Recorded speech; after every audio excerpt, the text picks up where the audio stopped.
ሄርሜላ ጉዳ መጣች። አማረኝ በእርግዝና ሰበብ ወይኔ እኔ ራሱ ሳቅ አልቻልኩም። እና ከአብርሽ የሆነ ነገር ፈልጋለሁ አምሮኛ ካላደረክልኝ ጭራሽ እኔ እንደውም አልቻልኩም በሳቅ። ምን ይመስላችኋል ያማራት?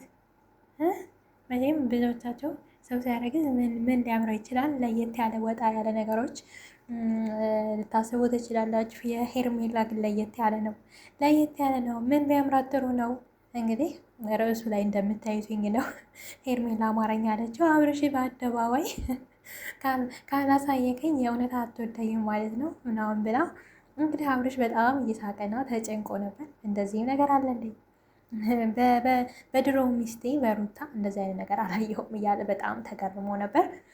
ሩት ግን እኮ አርግዛ ሳለ በእርግጥ ጸብ ነበሩ። ያን ያክል አብርሽ ከጎኑ አልነበረም። የአማራትን ነገር መጠየቅም አልቻለም ነበርና አሁን ሄርሜላ ጋር ያለው ነገር አዲስ ሆኖበታል። እኔ ሄርሜላ ሀሳብ በጣም ነው የወደድኩት፣ በጣም ነው የተመቸኝ። እስኪ እናንተ ምን ተሰማችሁ በዚህ ጉዳይ? እውነት ፈታ ነው ያልነዋ እና ወዳቸዋለሁ። አበረታትኝ፣ በሰፊው እመጣለሁኝ። እስከዛ ላይክ፣ ሼር፣ ሰብስክራይብ እያደረጋችሁ ቤተሰቡ ነው።